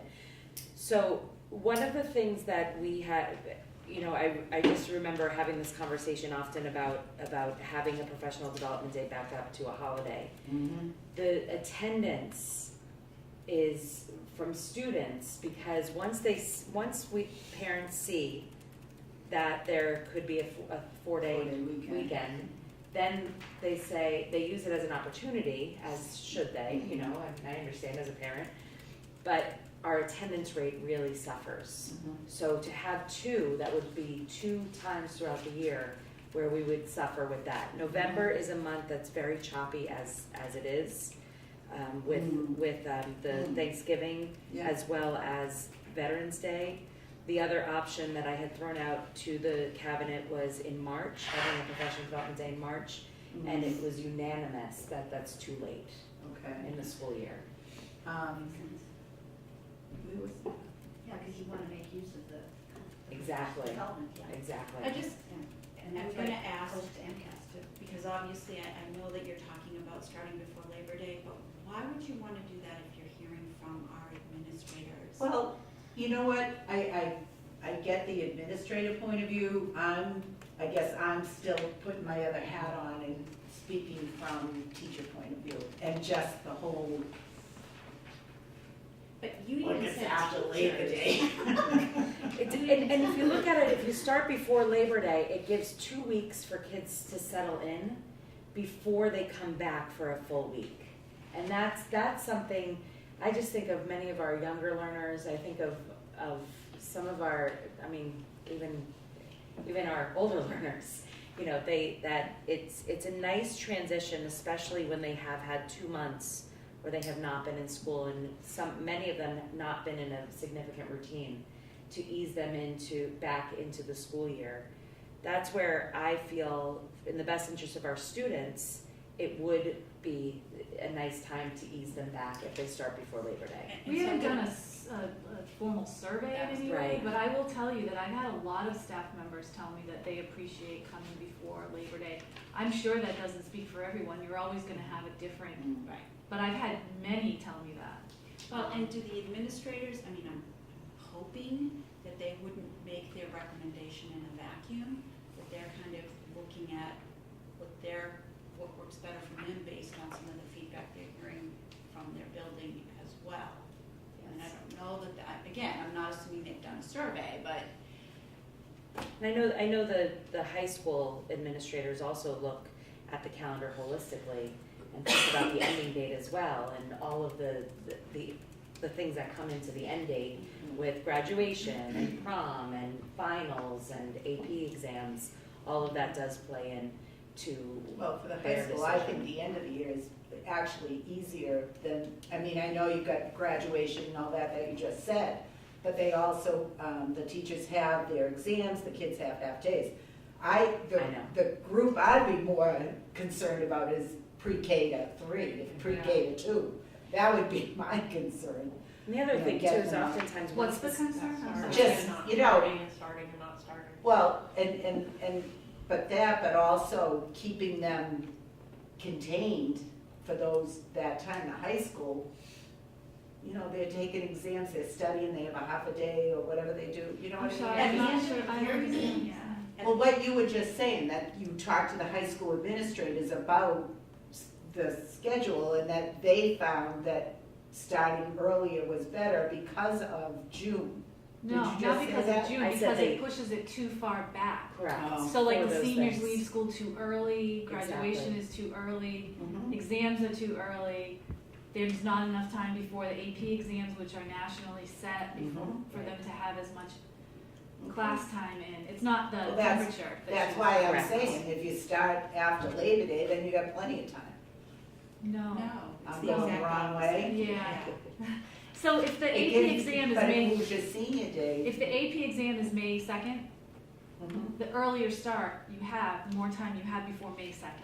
Right, to Get learn. ready, for Right, example. ready. That was the research that. The graduation is always at the same day, the Right. same first So Sunday it'd be every June year. 7th. So the earlier you start, the more time you have before you have graduation. No, that was, I probably didn't describe the research. Lori did a ton of research, and she looked at lots of different states and so on. And it just seemed like when kids started earlier, they had more time to prepare for all of those springtime and later exams and, assessments. And they just seemed to overall perform better. I mean, Well, that was pretty compelling. In some ways, our kids are already at a disadvantage to the rest of the country because we have February and April. Right. So right away, we've lost 2 weeks that some kids, students who don't have both of that get an extra week of prep for, and I'm thinking, obviously, I'm thinking SATs, or not SATs, I'm thinking APs. And we've talked about, you were just saying that, but we've talked about this before, maybe putting a week in March and getting rid of February and You April. can't do it till the whole The state is has- working on that, and we Yeah, the have to, state's we're waiting for that. Because you've got English MCAS in April and Math MCAS in May, so why, We all agree with that. We all agree that we'd love the state to That's, go. you can't do it in a vacuum because you have so many teachers that. There's still MCAS in have March. different Yes. expectations than the kids, so. Nancy, there are MCAS in March as well. Excuse me? There are MCAS in March as What well. MCAS is in The March? high school, What, their ELA and math. ELA for actually. 10th grade? Yes. Is in March? What, do you have those dates? Not Yeah, with me right you now. don't I have have to look at them. We really can't That's change like that one without the grade, state. We can't change that without That's this. high school determination. I'm sorry. You can't what? Well, it's one grade, but it's the only one that counts for high school No, I get, determination. I know the We importance can't of it. do, we agree with you about March, but we I know. can't do that without the rest of the state, because the rest of the state uses everybody, even our national organizations that set, activities for students and participation in things. MIA sets their tournaments, everything's set around February and April being off. That's why the state is looking at doing it as a state, because it's very difficult for any one district to do it all by themselves. Our students wouldn't be able to participate in anything that happens in those times. A few districts have tried it, and then they've gone back to, because it's just been too difficult. But the state is looking at it, so hopefully they will make a determination of some kind. So it's, school start time too. I mean, not everybody does the same thing, but it seems to be working. 25 minutes. We need an Wow. hour. Put the little kids first and put the big kids I second. know, that's another whole We conversation. That's need a whole $200,000 to do that. We would love to do that. Yeah. Yeah, we would love to do that. Well, we do have differences of opinion, but I honestly think that what's best for kids is starting earlier, and also I would want to defer to the school leaders, that I agree must surely take into account feedback that they've gotten from their staff. So maybe, I'm just, I gotta look at the calendar again, sorry. My eyes are starting to get swimming. I would, part of me says maybe to go with draft 2, because it gives people one extra, you could have one extra long weekend, I guess, before. I don't know. I'm amenable to either one or two. Do you have Jackie? I would prefer to, but honestly,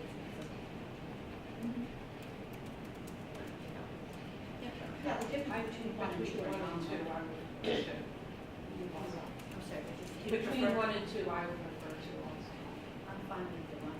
because I agree, it just, Might give them That one one last day. long weekend, go away Friday, Saturday, Sunday, That's a Monday or good point, something, because it helps make up a little bit for the, losing it on the other. yeah. And there's no real monetary advantage to starting Monday instead of Tuesday, like, No, not at that time, Tuesday yeah. compared to the other.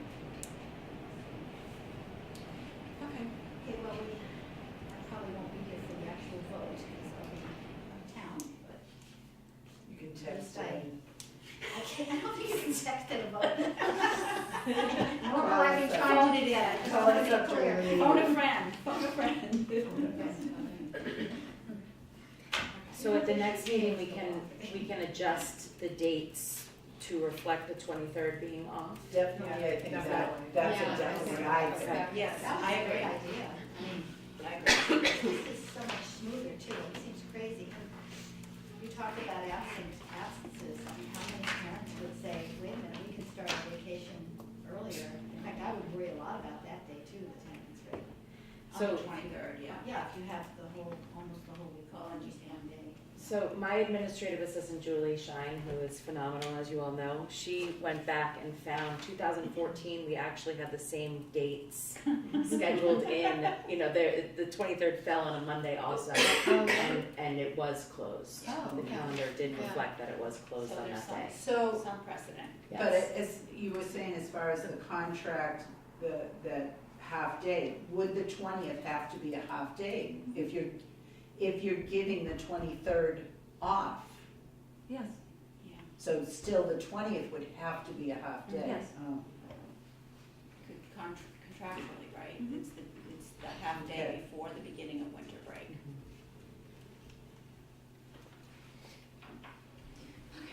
So we get to look at these a little bit, right? Yeah. Mm-hmm. Then- Thank you. Okay, next item, fiscal year 19 quarterly budget review, Dr. Cabral. okay, Marilyn Gordon is here, she moved, okay, sorry. She is here to go over the current FY19 budget with you and its state to date.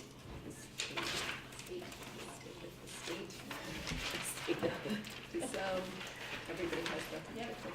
Which one are we looking at? This is your long Yeah, we're spreadsheet. just looking at this one.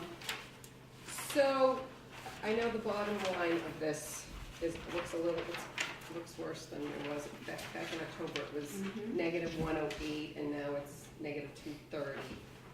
And I was just looking at where those differences are, and mostly I have it in maintenance, because we have had a lot of maintenance, and in the next, when I do this again, when I come back again in March, it's March they come back, I wanna do a little more analysis on the maintenance. I did give you, just so that, for something to look at, I gave you what we've been spending on maintenance, so you can see where the things are, a lot of roof repairs.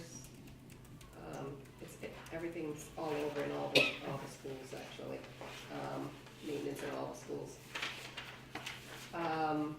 But we can start, I guess, if you wanna go, we're gonna go through line by line. So maybe just, I'm not really worried about this bottom line, because, for one thing, the maintenance, on that expense projected section, I think, I think I've put in enough, plenty, like it might be even hopefully a little too high. Can I just take a second to just remind you of the format, because this is only the second time Oh, you're seeing this okay, format. yeah. So, you can see that general education is, if we're looking at the very first column, general education is first, and then special education is split from that. So for example, where you're seeing staff on just general education, that will be general education staff. You'll see it again under special education, that will obviously be special education staff. Then you see what Maryland has budgeted. EXP to January 11th is what is actually expended to January 11th, so those are the actuals. Encumbered is what has been put aside because she knows exactly where that's going to go. If it's salary, then it's earmarked to pay for the rest of the contract of that person, etc. The balance is then, of course, what's left over. Substitutes and ancillary staff, since this is an estimation, no, the next one is next estimation. No, it is, well, these are substitutes, so. Oh, yeah. Right. Substitute. So everything in expenses and encumbered is like the done deal, the things that we've already ordered, people that we've actually hired. In substitutes and ancillary staff, it's substitutes, we haven't hired them yet. All three, these three columns under the red where it says projected are all three estimates of what we project but hasn't been earmarked for a particular purpose. For example, substitutes, we have to do an estimated guess on how many substitutes we're going to need. It's very difficult to predict maternity leaves or grave illness or family illness and so forth. We do use longitudinal data, but that goes up and down depending on the year. So that's an estimation of that. The salary, that is an estimation. Again, we don't have any ratified contracts, so we had to estimate any retroactive pay. And then expenses, further expenses to things like maintenance. So you can see why, for example, we would know exactly how much we need for the roof repairs for the rest of the year. So that's why it's not encumbered. That's why it's in projected. Encumbered would mean we know exactly who it's going to for which roof and how much. Projected means we have an idea that there are things that are going to be needed perhaps before the end of the year, or based on what's been happening in past years and so far Or this we could year. be We surprised. estimate.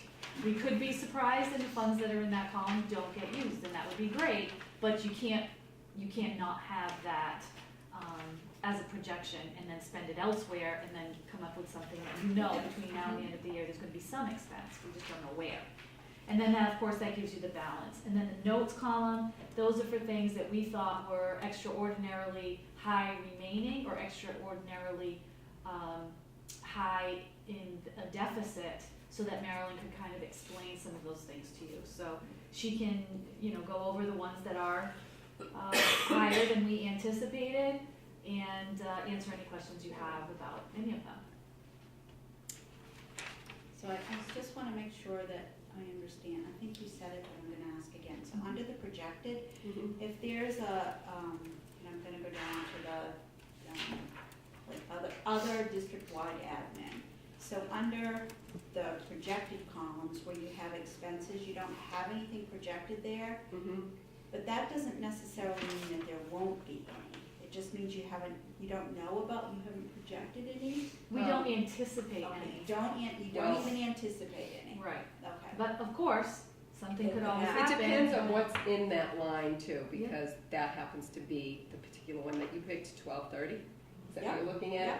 That's 2 people, and they're here unless they leave, or Right. then that's what it's gonna be. So if it's blank, though, to the best of your knowledge right now, based on no big unusual Right. surprises, it's going to stay based on what you know is encumbered Right. and remaining. It's going Right. to stay that And way. if you look down at the, so like 2410 through 2455, those are budgets that come from the schools. So that's anticipating that they spend every single cent of what's in their budget for paper and expo markers and whatever else reading materials, whatever they need.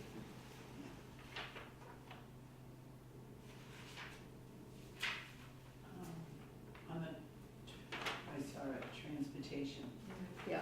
So there's 2 transportations lines. There's a transportation in general ed, and there's a transportation in special ed. So, all right, so 3,300 is what? They're both 3,300. Um, But The the one on the first page is is general ed. And that is over because that is where we pay for the McKinney-Vento, which is the homeless students, which we don't have a budget for the homeless student, and which we're gonna have to put something in the budget next year for that, because there have been many years where we have spent nothing or a very low amount, but now we're spending like over $50,000 a year. for that. And consistently. So that Consistently. is an unfortunate trend, and so we're gonna start adding that as an actual budget line projection. And then the other one? And the other one is, so that was a whole big transition because we outsourced the drivers, and Right. so that we had some, plus we had some extra students, so we have for in-district, we're running 2 extra vans. So we have 8 vans? No, we have 7. 7 vans. We have 7 Because originally it was gonna be 5. We have at 7 250. in-district vans. And But we're running all but 7. we're also using those to transport, because we consolidated the half-day kindergarten into 2 schools. So You have to move kids so middle of the day. we're moving some, or even at the beginning of the day, because some kids are going to their not home school. Right. Yeah, So- just to clarify, so, right, she's exactly right. So this is not, so I think what you're asking is, about the people transportation running in a deficit, why is that happening? That is not just because of or even at all because of the transition that we did. Because other things are in here, like kindergarten students who are going, we have anybody who's in a half-day, or some students who are in a half-day program. Two of our schools don't have half-day programs, so they have to actually be transported out of district or out of their home district to another school. We also have specialized programs, one in each elementary school. If a student qualifies for a special ed program and it's not their home school, they have to be transported to another school.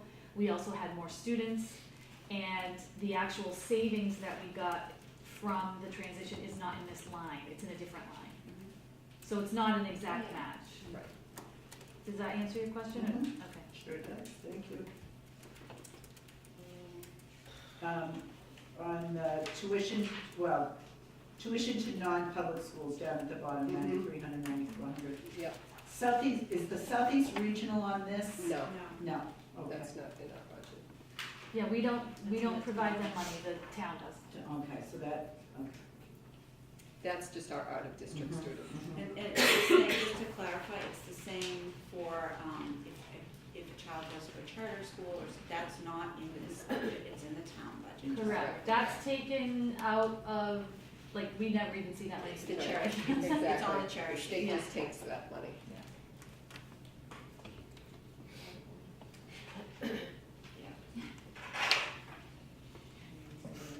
So I'm just curious, because I don't know this off the top of your head. What's the trend looking like in terms of, is it continuing to rise in terms of out of district? Has it? Yes. Yeah, it is. Well, The cost, Yeah. cost and The cost. The cost of out of district is rising. What about the The number? availability, we the, have, Go ahead. the availability of programs for students is decreasing, which increases transportation costs. And so what that means is more children are in need everywhere. It's not just in Easton. So if we have a student that needs to be placed in either a day or a residential program, we're sort of competing with spaces from everybody else. So in some cases, we're having to pay for transportation that's further out to where there's an opening that's suitable for the child, or in cases we already have had, the distance is so far, it actually translates to a residential placement because we can't have a student going 2 hours each way every day. So that is actually an issue that is really endemic in the greater area, especially in the South Shore area, because there just aren't enough facilities or resources to service these students appropriately. And so I didn't even realize you were there, sorry, you could certainly answer this. And so we're seeing those expenses go up considerably. In addition, I know you already know this, it bears repeating, at any moment we receive a letter, and we've already gotten several this year, this is to inform you our tuition is increasing. And it just increases that day, and that's what happens. We have no control over that whatsoever. So even when we know which students are placed, even if none of them change, and we don't have any additional students in a year, which never happens, those tuitions can go up by an unpredicted amount and do every single year. So we try to work in something for that, but it's the most difficult figure, even more than utilities, to estimate every year are the needs of our students. and the in move-ins terms of and the this. move-outs. And the move-ins and move-outs, yes. Yeah, it's fluid. I would say that we've been, within 10 outplacements. We're still down from when I was hired, we're still down by about 8 students. So the numbers are, Yes. But it fluctuates, so, as Alicia said, we have kids move in, we have students move out. The law says if it's on or before April 1, you continue to be fiscally responsible. If it's after that date. So it's gonna impact your budget. We do continue to bring kids back in from out-of-district placements. We've continued to build our in-district programs, but the range of needs certainly has increased, and the intensity of needs has certainly increased. now, this is just our operating budget. None of the grants none of how we spend our grant money. Correct. Because, so, I guess what I'm saying is, there is a portion of what it takes to operate the district that is not indicated in this spreadsheet, because we operate the district out of those federal funds. Correct. Does that make sense? Yes. It's also our grants that really plummet, Yes, right? that's- yes. We just have pennies practically on the dollar now for grants. It's almost a nominal sum. So do we have a sense? But that can be a separate sheet if you I like. know, I should do that. Yeah, We I'm can just do that, wondering, sure. do we have a sense of how much we had to absorb in our operating budget that normally would have been taken care of by grants? Hundreds of thousands. Yes. Yes, We do. we'll prepare that for you. I'm just curious. We have it actually, we've shared it before, so we can just. Yeah, we can update I that. think we can looked at it update that. last year in But the it should be, budget. yeah, you should have it every year Yeah. updated. And that for me is really important information to have as we try and advocate on behalf of the district, the town. Our costs are. There's also, just to also note for the record that there are limitations to what the grants can be used for. Right. So if we're provided funding, federal funds for Title IIA, for example, the restraints around the professional development can only be used, you know, for that spending. And this is an interesting little spreadsheet, boy. Pages and pages and pages. Prepares. And you said they were spread all over the place. I mean, Yeah, I most guess- of them say next to them what Right, I school it is. see, yeah. I guess part of me was hoping that a lot of them would be Parkview Center Row, Parkview Center But Row. they're Well, everywhere. theoretically, if there is a new building, Right. like a new house, you can certainly see none or very few of those, so add all those up, and that's quite a bit. Mhm. And of course, I mean, I have to note, these aren't all the repairs that need to be done. We're not doing many things. Right. Definitely not anything that impacts student or staff safety, those we are doing. These are the reactive repairs. We are reactive, yes, well, in terms of things like abatements or remediation, they are proactive, those have to remain proactive. Everything else is reactive, when there's a leak or a burst pipe or something like that. But obviously, particularly the elementary schools, 3 elementary schools, you, know from our capital funding sheet that these are, if we don't have that project, then obviously this would look very different. I just don't want you to be surprised if we don't get the project, that all of a sudden a million things are cropping up in the 3 elementary schools. That's because we're holding off saying, we might be able to get a year out of that, or might be able to get 3 years out of that, but, if that project didn't go forward, we would have to start spacing that out, you can't do everything in 1 year, so this would look very different. Wow, thank you, I Marilyn, really- for doing all this. I really like getting this Yeah. quarterly, it's really informative, it really, I find it anyway. So Marilyn will add the grants to the next presentation. Thank you very much. Thank you. Any other questions for Marilyn? Okay, public comment? Okay. Superintendent notes, I'm all set, thanks.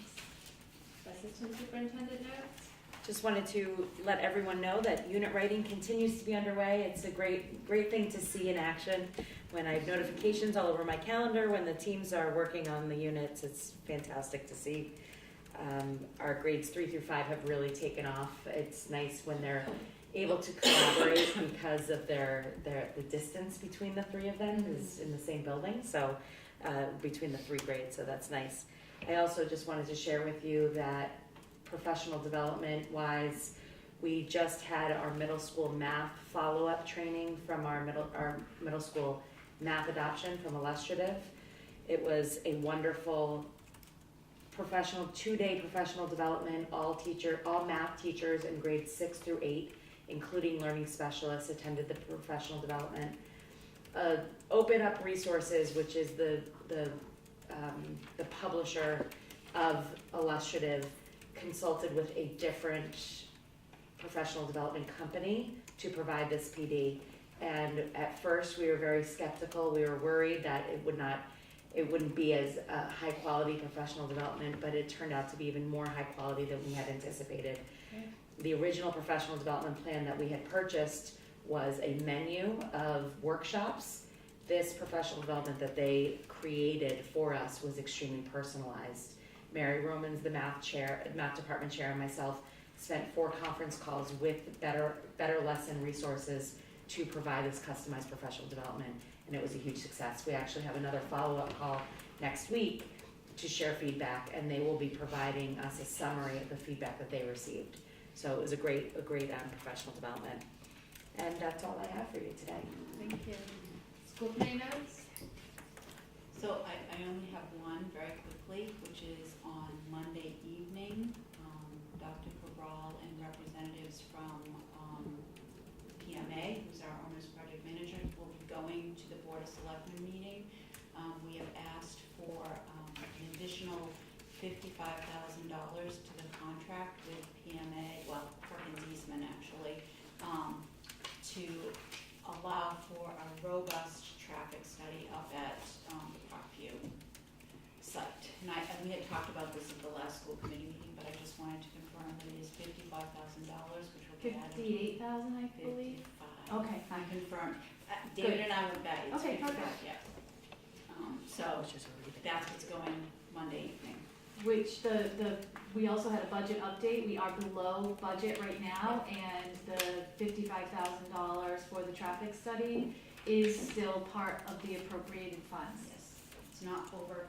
It does not go over what has been already appropriated for this project. And I will prepare that for you guys in terms of the exact amounts. I think it's somewhere at this point where it was $1 million and we're somewhere in the 800, 850 range that we've said we know we're going to have to spend, so we're still under. Okay. I think that's close without having numbers in front of me. Right. And that was the only update.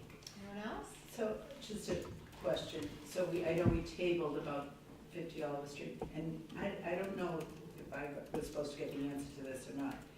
Are administration offices allowed to be in a school building?